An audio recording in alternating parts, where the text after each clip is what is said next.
T'as des gens qui nous font chier, avec des théories du complot, sur le nouvel ordre mondial qui serait la faute des woke et des juifs. Et là, qu'est-ce que t'as? T'as un lobby chrétien évangélique fondamentaliste qui parle de grand reset, de great reset, et de devenir les chefs de file mondiaux.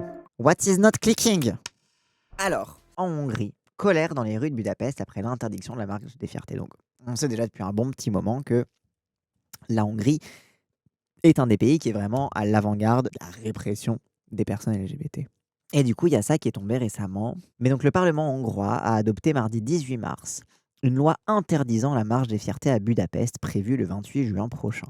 Selon lui, le rassemblement contreviendrait à une loi votée il y a 4 ans interdisant la propagande LGBT auprès des mineurs. Cette loi sur la propagande LGBT qu'a pris Orban, il l'a modelée, ouais, il y a 4 ans, c'est ça.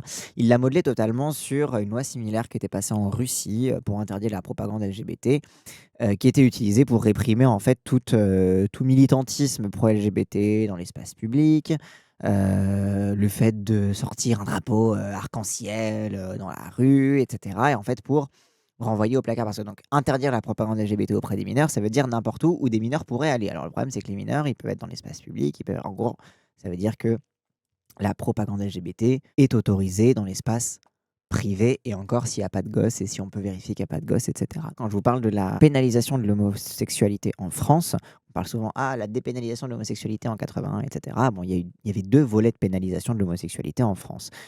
Une, c'était la loi de Pétain qui distinguait qui opérait une différence de majorité sexuelle entre les hétérosexuels et les homosexuels. Les hétérosexuels, c'était 15 ans ou 14 ans, je sais plus. Et les homosexuels, c'était 21 ans. En fait, la majorité sexuelle, donc le droit de baiser globalement, était au niveau de la majorité civile en France, là où la majorité sexuelle pour les hétéros était au niveau de 15 ans. Donc globalement, quand tu peux commencer à pondre des gosses, n'est-ce pas, Pétain? Enfin, en fait, comme elle l'est aujourd'hui, en fait.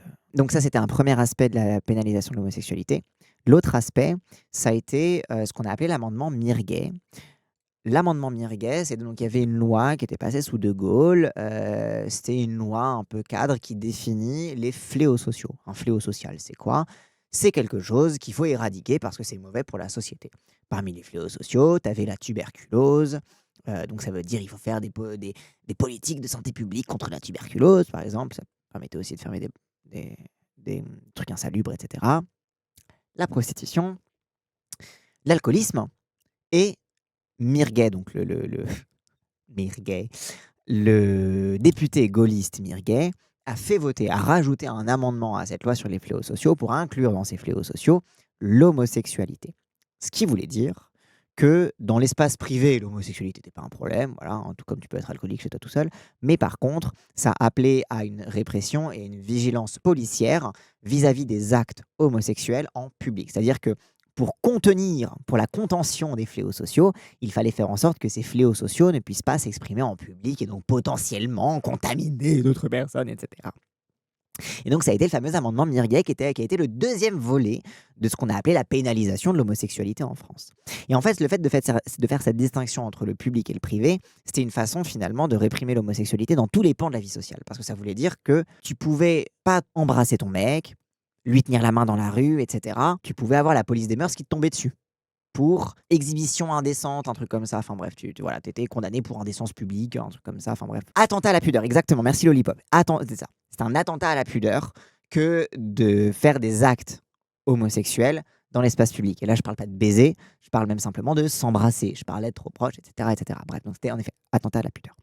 Cette loi, en fait, du Parlement hongrois, qui est donc aussi la loi russe, contre la propagande LGBT auprès des mineurs, a à peu près a la même fonction. C'est-à-dire que la raison pour laquelle l'homosexualité était un fléau social, c'était pour éviter que le fléau ne se répande dans la société.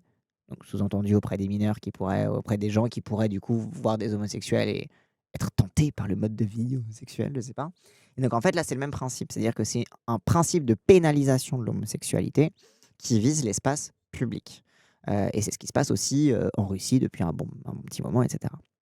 Donc c'est pas n'importe quoi cette loi. Et donc forcément qu'interdire la marche des fiertés, c'est l'application directe de cette loi contre la propagande LGBT. Puisque sachant que toute expression de sentiment, de vie LGBT, d'identité LGBT est interdite dans l'espace public, bah dans ce cas, la marche des fiertés est par conséquent illégale. C'est ça qui est important et qu'il faut garder en tête. À peine le texte adopté, l'association organisatrice de la Gay Pride, la marche des fiertés, a annoncé son intention de maintenir le défilé et près de 3000 Hongrois sont descendus dans la rue pour protester. Il me semble que le maire de Budapest a aussi dit qu'il n'allait pas l'interdire. Oui, c'est ça, c'est le maire de Budapest qui a dit je l'autorise quand même, niquez-vous. La Hongrie de Viktor Orban n'en finit plus de marcher dans les pas de Vladimir Poutine. Et encore une fois, Vladimir Poutine, oui, mais ça reste un mode de pénalisation de l'homosexualité qui a aussi une histoire qui n'appartient pas qu'à la Russie. Qui appartient en partie à la Russie, mais pas qu'à la Russie. Ça devrait nous rappeler notre histoire à nous aussi. Dernière illustration en date, l'adoption d'une loi pour bannir la marche des fiertés, poussant plusieurs milliers de personnes dans la rue. Saleté de Fidesz scandait les manifestants en colère contre le parti de Viktor Orban. Désormais, participer à la marche des fiertés devient une infraction. La police pourra utiliser un logiciel de reconnaissance faciale. Donc en plus de ça, parce que forcément, dès que tu mets en place une répression dans l'espace public, ça implique nécessairement un fichage policier. Tout comme la police en France a fiché massivement des homosexuels.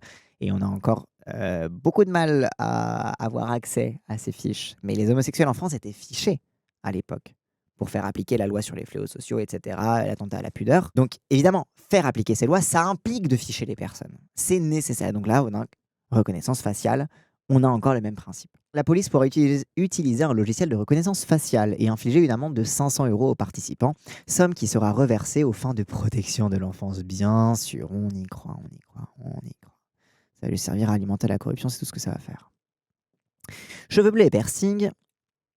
Antoine Didier bosse là-dessus sur les troubles à l'ordre public. Ouais, exactement. Bah, c'est beaucoup en lisant son travail que je me suis documenté là-dessus notamment. Cheveux bleus et piercing, Anna, étudiante en art graphique. Comme par hasard, cheveux bleus et piercing. Anna, étudiante en art graphique, est pourtant déterminée à défiler. Je m'en fiche, je m'arrangerai, ils pourront pas m'identifier, affirme-t-elle résolue.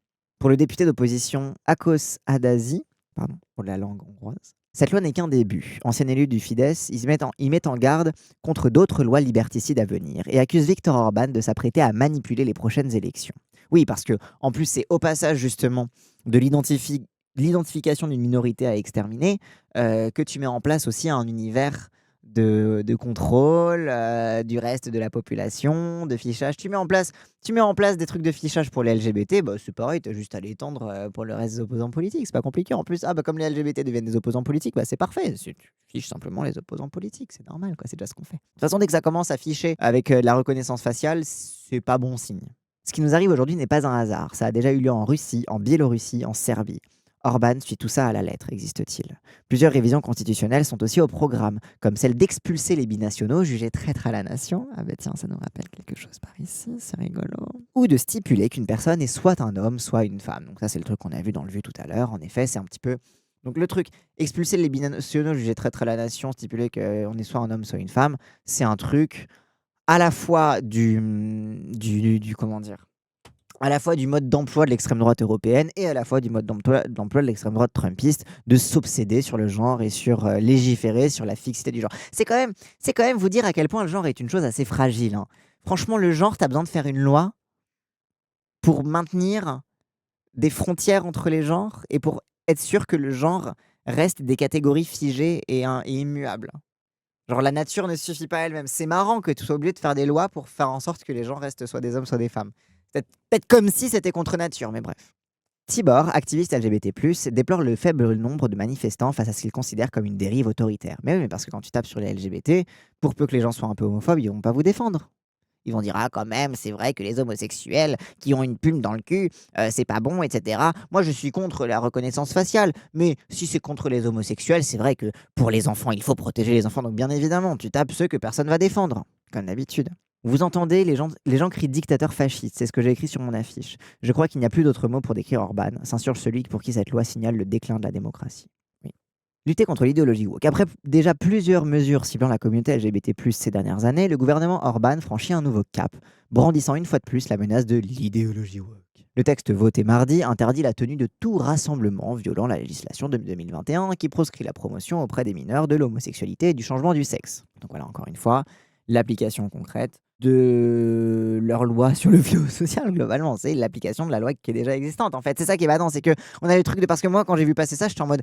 Attends, Orban, il fait une loi contre la Pride de Budapest? Genre, d'où tu fais une loi contre un événement dans une truc? Mais en fait, non, parce qu'en fait, c'est une loi qui existe déjà. Il applique comme comme elle aurait déjà dû être appliquée et qu'elle a heureusement pas encore été appliquée comme ça, jusque maintenant, mais il applique les conséquences concrètes de cette loi contre l'idéologie contre la propagande LGBT. Donc c'est aussi ça, c'est pas juste des lois contre les militants, c'est pas juste des lois contre, je sais pas, la représentation, pour la protection des enfants. Non, c'est une éradication des personnes LGBT de l'espace public, point barre. Ce texte voté il y a 4 ans vaut déjà à la Hongrie d'être poursuivi devant la Cour de justice de l'Union européenne par la Commission européenne et 16 États membres. Soumis seulement la veille, le texte a été adopté via une procédure exceptionnelle. Ah ben tiens, ils aiment beaucoup les procédures exceptionnelles pour faire passer les lois en catimini. Par une large majorité de la coalition au pouvoir, soutenue par des députés d'extrême droite. 136 voix pour, 27 contre. Wesh. Il fait bas des pays. L'opposition a perturbé le vote en allumant des fumigènes et en diffusant l'hymne russe dans l'hémicycle, une manière de dénoncer ce qu'elle considère comme une dérive autoritaire inspirée du Kremlin. Ouais, sauf que bon, en fait, tu fais l'hymne russe dans un hémicycle en Hongrie face à Orban, il dit buzzer. Les manifestants ont reçu mardi le soutien de la commissaire européenne à l'égalité qui a rappelé le droit fondamental de réunion pacifique dans l'Union européenne. Nous sommes aux côtés de la communauté LGBTQI+, en Hongrie et dans tous les États membres, a-t-elle écrit sur X. Mais c'est vrai que ce qui met des bâtons dans les roues à Orban jusqu'ici, c'est l'Union européenne. Ce qui est pratique avec l'Union européenne, c'est que c'est un endroit où il y a des principes de base. Bon, sont-ils respectés? Rappelle que, vous savez, il y avait le truc de la Pologne avec les zones anti-LGBT. Vous savez, c'était qu'à un moment, la Pologne, il y avait plusieurs villes qui s'étaient déclarées zones libres de propagande LGBT, zones libres de LGBT, et cetera, qui étaient en fait, de fait, une ségrégation similaire, en fait, dans l'espace public, vis-à-vis de l'orientation sexuelle. L'Union européenne avait sévi. Elle avait retiré les financements à plusieurs régions, à plusieurs villes qui avaient des financements européens. Retirer ces financements-là pour protester et pour faire pression sur la Pologne. Du coup, ils ont enlevé les autocollants. Et du coup, l'Union européenne a dit: «C'est bon, ils ont enlevé les zones anti-LGBT». Non, ils ont enlevé les autocollants. Donc bon, l'Union européenne, il y a des principes, on va dire, mais que rien, vous me direz. Ça nous amène à l'article suivant et en effet, je vais essayer de ne pas me glucksmaniser en lisant l'article, hein. Parce qu'en fait, donc là, on parle de Orban, on parlait du fait que Orban, dans son truc de: «Il faut définir légalement qu'il n'y a qu'un homme et une femme et qu'on ne peut pas changer» et cetera. Enfin bref, c'est un truc qui est pris directement, du playbook, de Trump, en fait, qui est pris directement du mode d'emploi trumpien et cetera. Bon, pas que du mode d'emploi trumpien, en fait, parce que c'est déjà encore une fois, c'est déjà comme ça qu'ils avaient essayé de prévenir toute législation sur le mariage pour tous, en menant des campagnes, notamment en Europe, centre, sud, est,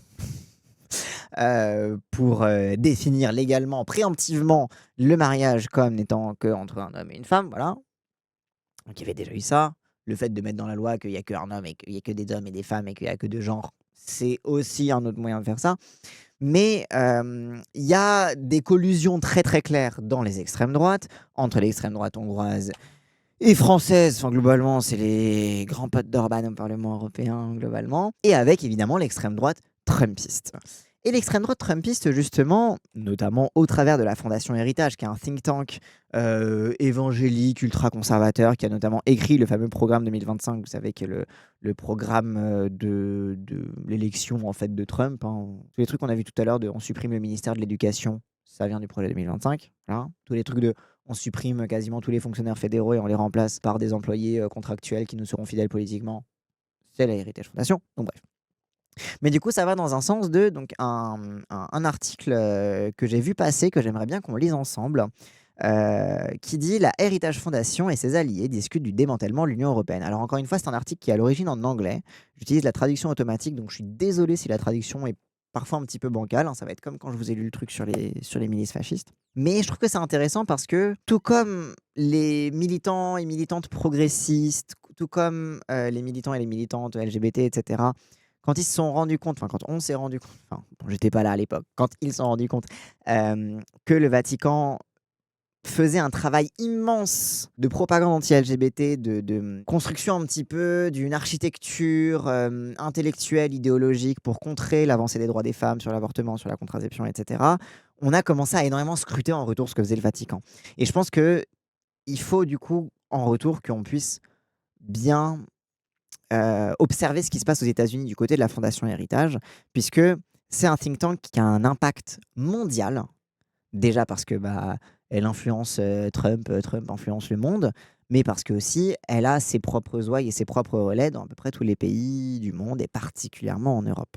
Donc ça fait partie des think tanks à surveiller, notamment la Fondation Héritage, financée je sais plus, mais avait reçu des militantes féministes anti-trans en 2021, un truc comme ça, le WOLF là, le Women's Liberation Front, un truc comme ça, bref, une organisation, TERF, qui s'était structurée internationalement. Elles étaient venues intervenir à une table ronde de la Fondation Héritage. Donc la Fondation Héritage, et c'était même d'ailleurs beaucoup des Britanniques aussi qui étaient là-dedans. Donc la Fondation Héritage a vraiment ses petits doigts graisseux dans à peu près tous les trucs fascistes qui se passent dans le monde. C'est pour ça qu'il faut s'y intéresser. Héritage Fondation, ça fait partie du réseau Atlas, pas que je sache. Mais en tout cas, le réseau Atlas, c'est un petit peu une espèce de tentative de faire une fondation héritage à la française, de ce que j'ai bien compris. Donc, la Héritage Fondation et ses alliés discutent du démantèlement de l'Union européenne. Le groupe à l'origine du programme radical Projet 2025 porte de plus en plus son attention sur l'Europe. Le groupe qui a rédigé le projet clé pour le second mandat de Donald Trump a convoqué une réunion à Washington DC cette semaine pour examiner des propositions visant à démolir l'Union européenne. Le média d'investigation polonais V-Square a révélé que la Heritage Foundation avait réuni des groupes conservateurs radicaux le 11 mars pour entendre comment ils envisageaient de réformer les structures actuelles de l'Union européenne. Parce qu'encore une fois, vous voyez, c'est pas détruire l'Union européenne, c'est pas faire le Frexit pour permettre le fascisme, c'est aussi prendre le pouvoir dans l'Union européenne. C'est pour ça que c'est pas glucksmannien ce que je dis et que je vais pas avoir un avis glucksmannien là-dessus et que je reste toujours très méfiant vis-à-vis de l'Union européenne. Mais c'est que le projet, c'est aussi faire en sorte que les extrêmes droites qui montent en Europe puissent prendre le pouvoir et modifier l'Union européenne, notamment retirer tous ces petits trucs sur les LGBT qui font chier Orban en ce moment sur sa loi de merde. Au hasard. Ah ben vous voyez qu'on peut réformer l'Union européenne. Ah ben voilà. Ouais, c'est la preuve qu'on peut la réformer l'Union européenne à condition d'être fasciste. L'atelier à huis clos a donné lieu à un débat sur un nouveau document produit par les groupes de pression MCC et Ordo Iuris, ordre juridique j'imagine, intitulé La grande réinitialisation de The Great Reset, restaurer la souveraineté des États membres au XXIe siècle. Alors bon, évidemment, là, quand on va entendre parler de souveraineté des États, c'est comme quand aux États-Unis, ils parlent de droit des États, de states' rights. Vous savez, quand aux États-Unis, ils disent non, mais c'est une question de droit des États, it's a matter of states' rights, et pas de discrimination ou quoi que ce soit de ça. À l'origine, quand aux États-Unis, ils parlaient des droits des États, c'était dans le contexte de la guerre de enfin, du coup, avant la guerre civile et pendant la guerre civile, où l'enjeu, c'était que les États puissent continuer d'être esclavagistes s'ils le voulaient, parce que c'était leur droit de décider de s'ils allaient être esclavagistes ou pas. C'est la grande, comment dire, le grand clivage en fait qu'on a aujourd'hui dans la nouvelle version en fait actuelle des partis politiques, on va dire post-guerre de sécession, post-guerre guerre civile. C'est que les gens qui défendent les droits des États, c'est les gens qui défendent le fait de pouvoir interdire l'avortement, remettre la ségrégation, interdire l'homosexualité s'ils le veuillent, sans que tu aies un État fédéral qui te dise en fait, ça, c'est à l'encontre des droits de l'homme, donc tu n'as pas le droit de faire ça. Donc, quand on parle de droit des États aux États-Unis, c'est le droit à être fasciste. Et de même, lorsque la Fondation Héritage va parler de restaurer la souveraineté des États membres, c'est exactement la même que quand il parle de states' rights aux États-Unis. C'est restaurer la possibilité des États membres d'être fascistes comme ils l'entendent sans que l'Union européenne vienne leur casser les couilles parce qu'ils font des lois anti-LGBT. Voilà. D'ailleurs, le discours de J.D. Vance à Munich était clairement axé sur ça aussi, sur tous ces trucs sur la souveraineté, la liberté d'expression et tout, c'était clairement sur cette ligne-là. Ouais, exactement, c'était vraiment ça. Je viens de vérifier et Heritage Foundation fait bien partie du réseau Atlas selon l'Observatoire des multinationales. Ok, je savais pas du tout que la Heritage Foundation était dans le réseau Atlas, mais du coup c'est très important, du coup d'autant plus important à suivre. Donc voilà, je réitère ce que j'ai dit, intéressez-vous à la Fondation Héritage parce qu'elle a un impact direct sur l'extrême droite française. Bref. Le document propose le démantèlement de la Commission européenne et de la Cour de justice de l'Union européenne. Tiens, mais c'est pas la même Cour de justice qui est en train de poursuivre Viktor Orban parce qu'il a mis en place une loi d'éradication des LGBT de la vie sociale, la même qu'avait pris Poutine à son époque? C'est la même Cour de justice de l'Union européenne. Ok, non, c'était juste pour savoir. Il affirme que l'Union européenne évolue vers un État quasiment fédéral, limitant le pouvoir décisionnel national. Voilà, c'est vraiment le même débat fédéraliste, antifédéraliste, alors que bon, l'UE évolue vers un État quasi fédéral. PTDR, genre. Franchement, ça c'est vraiment les États-Unis. Bon, bref, évidemment, c'est des manipulations et des mensonges, donc bien évidemment, c'est de l'idéologie ce que vous voyez là. C'est pas de la description de la vérité, c'est pas des chercheurs, ces gens-là. Mais quand tu sais la blague que c'est quand les gens ils parlent de fédéralisme européen, pour que après tu as la Fondation Héritage qui essaie de venir nous faire croire que l'UE évolue vers un État fédéral, mais vous foutez de la gueule de qui en fait? Bref, ah oui, le fédéralisme européen, mais putain. Lui évolue vers un État quasiment fédéral, limitant le pouvoir décisionnel national. Donc voilà, même principe. et imposant des politiques idéologiques aux États membres sans aucun mandat. Selon ce projet, l'Union européenne cesserait de fonctionner sous sa forme actuelle et serait baptisée Communauté européenne des nations, CEN. Kenneth Haar, chercheur et militant auprès de l'organisme de surveillance de la transparence Corporate Europe Observatory, a déclaré qu'il était tout simplement terrifiant de voir la Heritage Foundation déplacer son attention vers l'Europe. Bah oui, c'est leur prochain objectif, l'Europe. Donc la plupart des attaques lancées par la présidence Trump ces dernières années contre les droits civiques, les migrants, les droits LGBTQ+, et autres, trouvent leur origine dans le projet 2025. Oui, il rappelle que... Enfin, trouvent leur origine. Pas que, mais disons que le projet 2025, la Fondation Héritage a créé un programme clé en main pour Trump, avec tous les trucs fascistes qu'il est en train de mettre en place en ce moment. C'est tiré directement du projet 2025. C'est son programme. Alors pendant très longtemps, il a nié le fait que c'est son programme, mais il a été obligé de le reconnaître à partir du moment où il y a des hackers. Est-ce que c'était les hackers Fury polyamoureux qui avaient fait ça? En gros, il y a des gens qui ont hacké la Fondation Héritage et du coup qui ont leak le projet 2025 et du coup ils ont été un petit peu obligés de l'admettre à demi-mot. Non, je crois les hackers Fury, c'est ceux qui ont révélé que la Fondation Héritage avait des financements chinois. Qu'il y avait des Chinois qui finançaient, qui étaient parmi les donateurs de la Fondation Héritage. Je crois que c'était ça les hackers Fury. Quoi les hackers Fury polyamoureux? Non, en fait, en gros, il y a un groupe de hackers. C'est différents groupes de hackers, en l'occurrence, je ne sais plus lesquels, mais je sais qu'à un moment, il y avait des hackers Fury qui avaient hacké la Fondation Héritage et qui avaient leak des trucs très importants politiquement. Mais je crois que c'était sur ça, je sais plus, bref. Bon, les dégènes, hein, globalement, capables du meilleur comme du pire. Donc oui, donc, le projet 2025, c'est vraiment ça. Nous devrions nous inquiéter de leur ambition et de leur pouvoir croissant en Europe. Desmog peut également vérifier que la Heritage Foundation a tenu des réunions privées avec des politiciens européens ces derniers mois, alors que le groupe tente de forger des nouvelles alliances sur le continent. Donc là, voilà, Heritage Foundation est vraiment en train de planter ses griffes dans l'Europe. Le MCC et l'Ordo Iuris ont des liens avec des partis politiques nationaux conservateurs qui se sont montrés hostiles au programme de l'Union européenne ces dernières années, en particulier aux tentatives du bloc d'instaurer des réformes climatiques. Parce qu'en fait, c'est quoi qui les gêne fondamentalement? En fait, ce qui les gêne, c'est pour ça que c'est pas glucksmannien ce que je suis en train de dire. C'est les domaines dans lesquels l'Union européenne peut le plus aller à l'encontre de leur business. C'est-à-dire que même prendre la moindre petite politique, même de symbole, pour dire que globalement, il faut protéger la planète et du coup, il faut faire attention aux entreprises polluantes, c'est déjà trop pour eux, en fait. Donc c'est un truc, ouais, droit du travail, etc. Mais donc en fait, c'est vraiment leur cible, c'est les réformes climatiques. Mais pourquoi? Mais parce qu'en fait, c'est au travers des restrictions climatiques qu'on peut faire passer l'idée qu'il y a des restrictions nécessaires pour les entreprises, ne serait-ce que pour protéger le climat. Et puis après, on peut dire, bah, il y a des restrictions nécessaires économiques en général pour les entreprises qui sont un petit peu trop riches. D'ailleurs, est-ce que c'est vraiment moral d'être milliardaire? Moi, je ne sais pas. Dites-vous, le réchauffement climatique, les réformes climatiques, c'est identifié par l'extrême droite, notamment états-unienne, comme le pied dans la porte du socialisme. Ce qui est pas faux quand tu vois la trajectoire de Greta Thunberg. Quand tu vas au bout de la logique de faut protéger le climat, t'es en mode bah oui, il faut protéger la planète, il faut protéger les gens qui font partie de la planète. Du coup, il faut protéger la société et du coup, en fait, il faut changer le système économique. Donc voilà, donc c'est pour ça. C'est pas qu'ils sont climato-sceptiques, c'est pas qu'ils disent oh là là, le réchauffement climatique n'existe pas. Ils le disent par opportunisme. Ils savent très bien que le réchauffement climatique existe. Ils identifient le réchauffement climatique comme le cheval de Troie du socialisme. Ordo Iuris a défendu un programme souvent soutenu par le parti d'extrême droite polonais Droit et Justice, qui a dirigé le pays de 2015 à 2023. Ce parti a été accusé de restreindre les libertés démocratiques et les droits des minorités lorsqu'il était au pouvoir. Ordo Iuris lui-même a été accusé d'avoir mené une campagne visant à faire reculer les droits des femmes et des personnes LGBT. Donc voilà, donc la Pologne, globalement, c'était toute la partie turbo-droite de la Pologne, ça a été la période des zones anti-LGBT notamment. Le MCC est directement soutenu par le gouvernement hongrois de l'autocrate Viktor Orban. Oh ben tiens, le même qui est poursuivi par la Cour de justice de l'Union européenne parce qu'il met en place des lois homophobes. C'est intéressant ça. Le groupe est présidé par le directeur politique d'Orban, Balázs Orban, qui a déclaré: notre objectif est que la Hongrie devienne une puissance intellectuelle. Et le MCC y joue un rôle clé. Moi je connais un intellectuel historique hongrois, il s'appelle Sándor Way, mais c'était un mec trans donc bon, au 19e siècle en plus. Bref. Fuckboy au demeurant, mais très sympathique. En 2020, MCC a reçu plus de 1,3 milliard de dollars de financement de l'État hongrois, en partie via une participation de 10% dans la compagnie pétrolière nationale du pays. Ah bah tiens, ça en profite pour faire des affaires, ça fait monter le fascisme tout en ayant des intéressements à la compagnie pétrolière du pays. Bah c'est génial, il n'y a pas de petit profit.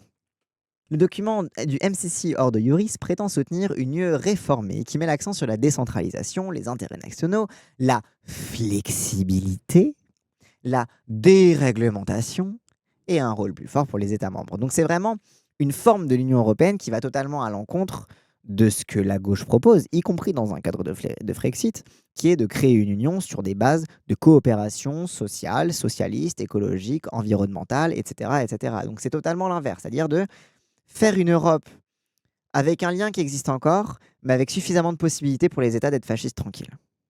Ah mais une flexibilité, non mais bien sûr, mais les gens, la flexibilité, c'est Chapoutot, le management, les nazis, je sais pas, bref.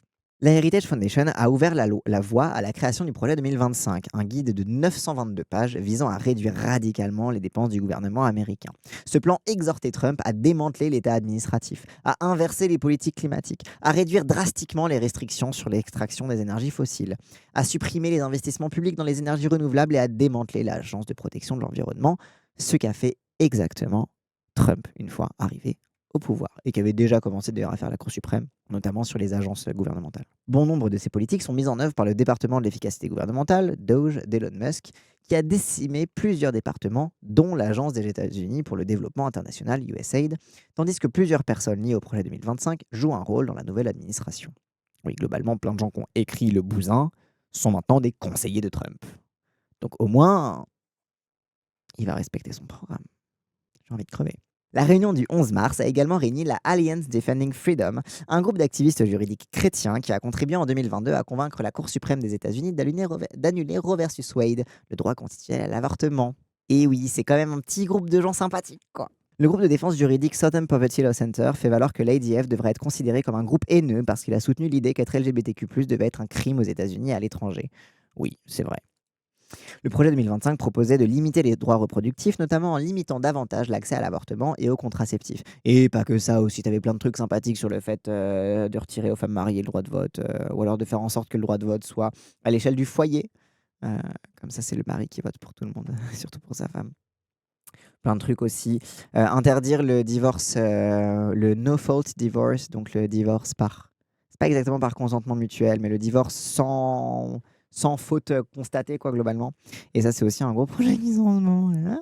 Donc voilà, c'est réduire l'entièreté des droits. Et quand on parle de l'entièreté des droits des femmes, c'est y compris le droit au divorce, etc. La Heritage Foundation cherche à orienter l'Amérique vers l'autocratie sous le règne de Trump, a déclaré Martin Shirdevan, député européen de Die Linke et coprésident du groupe La Gauche. Donc la GUE-NGL, c'est le groupe dans lequel il y a la France Insoumise. Depuis son élection, nous avons constaté qu'ils entendent mener ces plans jusqu'au bout. Nous savons désormais que la Heritage Foundation et ses alliés en Europe souhaitent reproduire ce modèle ici. Nous devons protéger nos services, nos droits et nos libertés contre ces oligarques à tout prix. S'exprimant lors d'un événement parallèle à la conférence de l'Alliance pour une citoyenneté responsable, encore une alliance, mais c'est laquelle cette fois ? À Londres le 17 février, le président de la Heritage Foundation, Kevin Roberts, a semblé faire allusion à la nouvelle orientation européenne du groupe, appelant à une collaboration plus étroite entre les politiciens nationaux conservateurs du monde occidental. Oui, parce que la Heritage Foundation, c'est aussi beaucoup eux qui font un peu tout le travail de structuration de l'international fasciste. Il a affirmé que lorsque Trump et son vice-président J.D. Vance affirment l'Amérique d'abord, lorsqu'ils affirment vouloir revitaliser l'esprit de l'Amérique, ce n'est pas au détriment de l'Europe. Ce n'est pas un jeu insomnule, contrairement à ce que Bruxelles veut nous faire croire. Encore ce même truc, c'est non mais l'Europe, on est avec vous. Soyez de bons serviteurs, soyez de loyaux vassaux, et tout se passera bien pour vous, voyons les Européens. Hein, on fait pas ça contre vous, on fait ça pour vous. C'est le bon vieil impérialisme américain, quoi. Globalement, c'est non mais on va vous amener nos lumières noires, quoi. Petite référence. Roberts a ajouté que la Heritage Foundation aiderait nos amis d'Europe à reconquérir leurs institutions. Petit clin d'œil à reconquête. Il a affirmé que les organisations supranationales comme l'Union européenne, les Nations unies et l'Organisation mondiale de la santé nous privent de notre souveraineté individuelle. Mais c'est le mouvement beaucoup plus général qui a été aussi commencé par sous les coups de boutoir de Netanyahou contre le droit international, etc. Enfin, la remise en question massive et totalement décomplexée du droit international, c'est dans ce même principe-là. Là, leur objectif, c'est ils n'aiment pas les Nations Unies. Pourquoi ils n'aiment pas les Nations Unies ? Parce que le principe des Nations Unies, c'est les droits de l'homme universels et le respect du coup des droits humains universels, et que du coup, eux, le respect des droits humains universels, ça les botte pas trop en fait, parce qu'ils considèrent que les gens sont naturellement inégaux et que c'est la race des maîtres qui doit dominer la race des serviteurs. C'est la façon dont ils pensent fondamentalement. Donc c'est logique que voilà, et donc c'est pour ça qu'ils n'aiment pas les Nations Unies. Et encore une fois, les raisons pour lesquelles ils n'aiment pas l'Union européenne, c'est pour tous les trucs de droits de l'homme, parce qu'ils veulent faire la flexibilité, la décentralisation, et cetera. C'est compatible avec une Union européenne néolibérale? En fait, ils veulent étendre le néolibéralisme, y compris aux droits humains. Donc en fait, finalement, recréer le darwinisme social. Il s'agit de reconquérir la souveraineté, l'esprit et la souveraineté de chacun de nos États-nations, a-t-il déclaré. Je peux donc parler au nombre de nombreux Américains ici. Je peux donc parler au nom de nombreux Américains ici présents et certainement de nous tous à la Heritage Foundation. Nous avons fixé une limite et nous sommes prêts à redevenir les chefs de file mondiaux. Et pendant ce temps, t'as des gens qui nous font chier avec des théories du complot sur le nouvel ordre mondial qui serait la faute des woke et des juifs. Et là, qu'est-ce que t'as? T'as un lobby chrétien évangélique fondamentaliste qui parle de grand reset, de great reset, et de devenir les chefs de file mondiaux. What is not clicking? Cette semaine, Trump a annoncé l'imposition de droits de douane de 8 milliards de dollars sur les produits européens, dont une taxe de 25% sur l'acier et l'aluminium, après avoir affirmé que les pays européens arnaquaient les États-Unis en manière commerciale. Non mais on vous arnaque pas, on est déjà bien gentil de vous vendre des trucs, on aimerait bien vous voir crever vos trucs de merde, continuer de bouffer votre malbouffe de merde, et d'avoir vos produits de merde. Au contraire, on est très très magnanime de vous vendre des trucs. C'est vous qui nous arnaquez. Bref. Il a également accusé l'Union européenne d'être l'une des autorités fiscales et tarifaires les plus hostiles et abusives du monde. La Heritage Foundation, le MCC Bruxelles et l'ADF ont été contactés pour des commentaires. MCC et Ordo Iuris. La Hongrie et la Pologne ont été confrontées à de nombreux conflits avec l'Union européenne ces dernières années en raison de leur tentative d'imposer des politiques réactionnaires et antidémocratiques. Alors fondamentalement, en raison de leur tentative d'imposer des politiques anti-LGBT et anti-féministes. Concrètement, c'est ça encore une fois, hein. L'attaque envers les droits LGBT, c'est le pied dans la porte, et l'attaque envers les droits des femmes, c'est le pied dans la porte de l'extrême droite. C'est vraiment le truc. La Hongrie et la Pologne font des trucs, du coup ils sont en bif avec l'Union européenne, du coup t'as la Fondation Héritage qui arrive en mode « Mais vous inquiétez pas, on peut travailler ensemble pour détruire l'Union européenne. » C'est quoi cet article de foot? T'as vu Dofla? C'est une dinguerie, hein. Après, c'est l'international fasciste, quoi. Le gouvernement de Viktor Orban a très sévèrement restreint les libertés politiques, médiatiques et judiciaires en Hongrie ces dernières années et a déclaré son intention d'occuper Bruxelles afin de façonner ses politiques en matière de migration, de climat et de genre. C'est vrai que pendant un bon petit moment, l'extrême droite, elle faisait un petit peu la politique de la chaise vide à l'Union européenne. Et maintenant, il y a une orientation politique depuis 2019 à peu près, même un petit peu avant ça, au contraire, d'être absolument partout dans l'Union européenne, de surinvestir l'Union européenne, pour se dire, quitte à l'utiliser, autant la réformer comme on veut. Et puis après tout, il y a déjà une bonne base avec le néolibéralisme et le capitalisme. Donc voilà, pour façonner ses politiques en matière de migration, de climat et de genre. L'autocrate hongrois est également un allié de Trump. En mars 2024, alors qu'il recevait Orban dans sa résidence de Mar-a-Lago en Floride, Trump a déclaré « Personne n'est meilleur, plus intelligent ou meilleur dirigeant que Viktor Orban. Il est fantastique. » Je sais pas pourquoi j'ai pris cette voix. Le MCC, qui contribue à diffuser les idéologies d'Orban dans le pays et à l'étranger, est largement financé par le financement des combustibles fossiles. Et voilà, vous voyez pourquoi leur principal truc, c'est la question du réchauffement climatique, quoi. En 2020, le gouvernement Orban a accordé à MCC une participation de 10% dans la compagnie pétrolière hongroise, donc ça on en a déjà parlé, une participation de 10% dans l'entreprise pharmaceutique Gedeon Richter, ainsi que 462 millions de dollars en espèces, genre des bifetons comme ça. Il leur a filé des valises de bifetons. En espèces. Ok. Et 9 millions de dollars en biens immobiliers. Non, mais en espèces, c'est en virement bancaire, en fait. C'est-à-dire que c'est pour... En gros, parce qu'il explique qu'il a enfilé de la thune dans des placements financiers et dans de la thune concrète. Donc, c'est pas forcément en cash, en mode des bifetons, etc. Mais c'est des virements, en fait. Voilà, c'est l'argent directement viré au lieu qu'on file l'argent indirectement en te filant des parts dans une entreprise. Voilà, c'est plutôt ça. Oui, c'est ça, c'est en... Oui, parce que sinon, on dirait les Sopranos, c'est ça. Je vais à garde des porteurs de valises. Non, oui, donc c'est pas en espèces, et voilà. Et 9 millions de dollars en biens immobiliers. En 2023, MCC a perçu 50 millions d'euros de dividendes de MOL, une entreprise qui reçoit 65% de son pétrole de Russie, selon une enquête de la chaîne allemande ZDF. Bah oui, parce que c'est que la Hongrie, une compagnie pétrolière hongroise, il n'y a pas beaucoup de pétrole en Hongrie. Donc c'est que ça va la chercher quelque part. Bref, après vous me direz, nous aussi on achète nos gaz à la Russie, alors donc bon, bref. La branche bruxelloise du groupe a appelé l'Union européenne à abandonner la folie du zéro émission nette et à contribuer à rassembler des groupes anti-écologistes de toute l'Europe au cours de l'année écoulée. Elle a récemment déclaré que l'un des principaux objectifs de campagne pour 2025 était de contribuer à créer une Europe liberté de l'environnementalisme et a appelé à l'introduction d'un Doge européen. Encore une fois, on détruit les droits humains pour pouvoir derrière continuer de faire du business avec les énergies fossiles. Et on verra, quand la planète brûlera, voilà, elle aura brûlé, on sera plus là pour en profiter, donc qu'est-ce qu'on s'en fiche? Le Parlement européen doit prendre cette menace au sérieux, notamment en comblant les lacunes du lobbying, a déclaré Nick Ayosa, directeur de Transparency International Union européenne. Sinon, des groupes de réflexion douteux aux agendas antidémocratiques pourront influencer la politique à leur guise. Oui, parce qu'en fait, dans l'Union européenne, j'en avais parlé un petit peu une fois déjà, quand j'avais parlé du lobby LGBT, j'avais fait une digression là-dessus. Mais dans l'Union européenne, tu as des entreprises qui sont inscrites au registre des lobbies. En fait, le lobbying est une pratique encadré. C'est-à-dire que tu as un espace du Parlement européen où les lobbyistes peuvent aller. Ils sont déclarés sur le registre du Parlement européen des lobbies, etc. Ça fait que tu déclares en fait qui est-ce que tu reçois, etc., etc.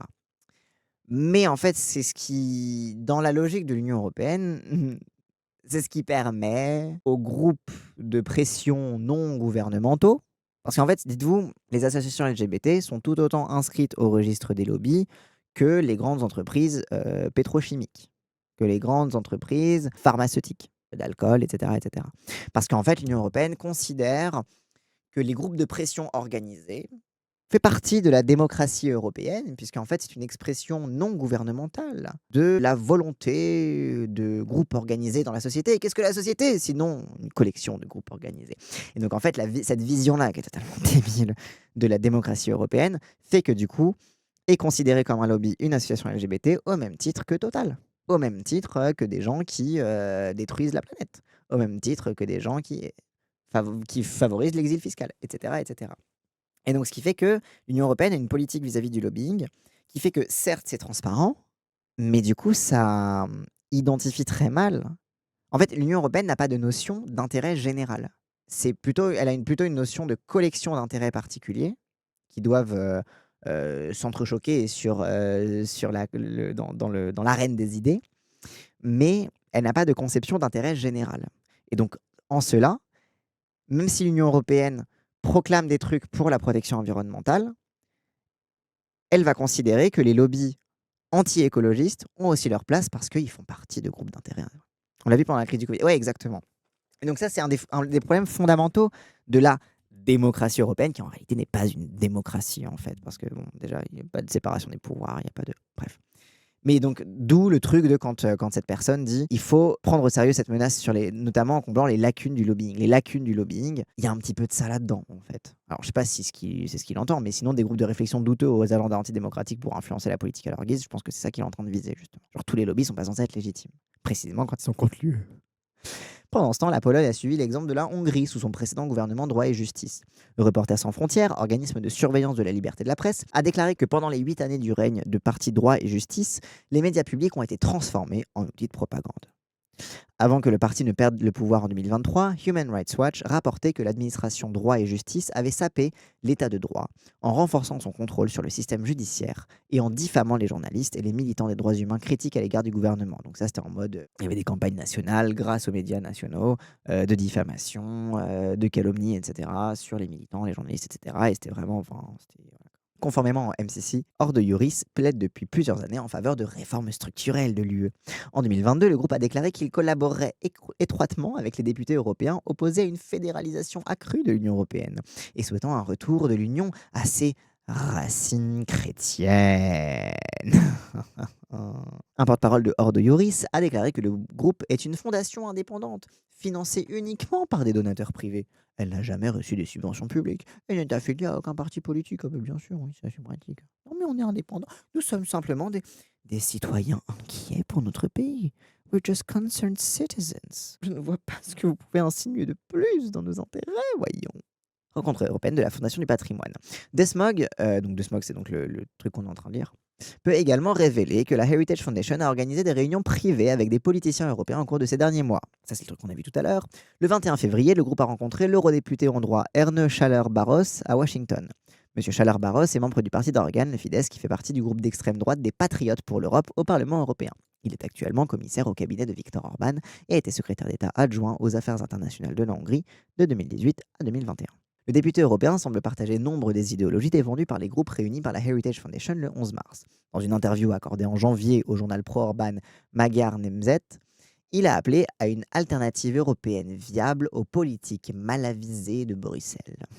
Notre objectif est de ramener l'Union européenne sur la voie du bon sens et d'offrir des solutions efficaces et réelles aux défis du continent, a-t-il déclaré, critiquant les politiques vertes extrêmement... critiquant les politiques vertes extrêmes et économiquement néfastes, touchez pas à mon pactole, de l'Union européenne. Les 19 et 20 janvier, la Fondation Héritage a rencontré l'eurodéputé tchèque Filip Turek, également membre du groupe Patriotes pour l'Europe. Turek était à Washington DC pour l'investiture de Trump. Il faisait partie des nombreux hommes politiques populistes européens invités par le nouveau président. Turek a également été photographié avec Elon Musk lors de ce voyage. Comme Elon Musk, Turek a déjà été accusé d'avoir utilisé des gestes nazis. Ah, intéressant! Pendant la campagne électorale européenne de 2024, plusieurs vieilles photos de Turek ont circulé en ligne, dont une où il semblait faire le salut nazi depuis une voiture et une autre montrant un chandelier orné d'une croix gammée. Turek a déclaré collectionner des objets nazis et posséder un couteau utilisé par les soldats SS, mais a nié toute sympathie nazie, qualifiant son geste d'humour noir et stupide. Mais non, je n'ai qu'une... Je ne suis qu'un simple collectionneur, j'ai une face, je suis autiste, voilà. J'ai un intérêt spécifique pour le nazisme et vous êtes psychophobe de me le reprocher. Oh là là, oui c'est juste un autiste. Oh là là, je vais finir par devenir psychophobe moi. Turek, ancien pilote automobile professionnel, est un influenceur sur les réseaux sociaux. Bah putain, il a tout le bingo du facho moderne, hein, qui souhaite sauver le moteur à combustion. Donc, il est également climato-sceptique. Le pacte vert de l'Union européenne est l'une des plus grandes escroqueries de l'histoire, a-t-il déclaré lors d'un débat précédent son élection 2024. Il doit être abrogé. Ok, l'hystérique. Sommes-nous en période de crise climatique, a demandé le youtubeur Szymon Zdarski à Turek lors d'une interview en mars 2024. Non, nous ne le sommes pas, a répondu Philippe Turek. Ce que nous voyons actuellement au Parlement européen, c'est une histoire d'amour entre les conservateurs traditionnels et l'extrême droite, a déclaré Kenneth Hart de Corporate Europe Observatory. Ils disposent d'une majorité et ont déjà montré leur volonté de l'utiliser pour faire reculer la démocratie. Oui, parce que là-dedans, tu as certes des fascistes, mais tu as aussi de la droite traditionnelle. Les politiques climatiques et la protection de l'environnement. Ils pourraient transformer radicalement le visage de l'Union européenne dans les années à venir. Et voilà. Pour ce petit article assez intéressant et aussi qui nous permet un petit peu de faire un appel à regardez du côté de la Fondation Héritage. Commencez à vous... Moi, c'est comme ce que je vous dis à chaque fois. S'intéresser à ce qui se passe aux États-Unis, c'est absolument nécessaire pour comprendre la montée de l'extrême droite en Europe. Et pareil, du coup, vraiment à se pencher et à s'intéresser à la Fondation Héritage. Qui est-ce qu'il rencontre? Est-ce qu'il rencontre des gens de chez nous? Il y a aussi plein d'autres lobbies d'extrême droite qui font le lien transatlantique. Parce que pour l'instant, donc, on a eu Pologne, Hongrie, République tchèque. Mais par exemple, on connaît les liens de Le Pen et Bardella avec Steve Bannon, par exemple. Steve Bannon qui est pas loin de la Fondation Héritage. Les gens qui ont voulu sucer pour aller à l'investiture de Trump, même s'ils n'y ont pas forcément été, il y a des Hanouna là-dedans. Pareil, le projet Atlas, la Fondation Héritage qui est dans le réseau Atlas.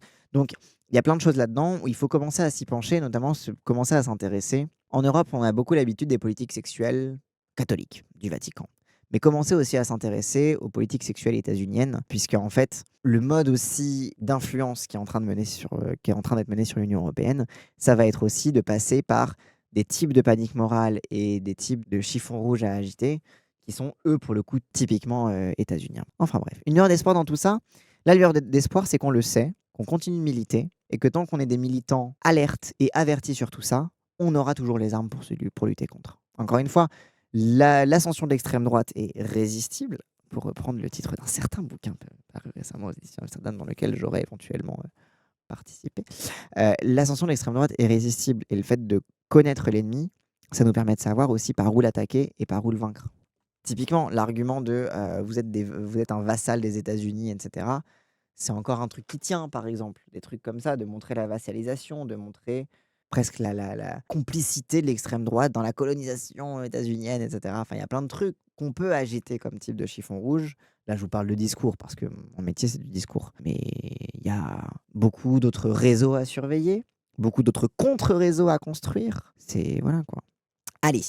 Hop, et avant de partir, n'hésitez pas, si cette vidéo vous a plu, à liker, commenter, partager comme d'habitude, ça aide à faire tourner l'algorithme. Et si vous voulez me soutenir financièrement, n'hésitez pas à cliquer sur le lien Stream Elements qu'il y a dans la description de cette vidéo. Allez, cette fois je vous laisse.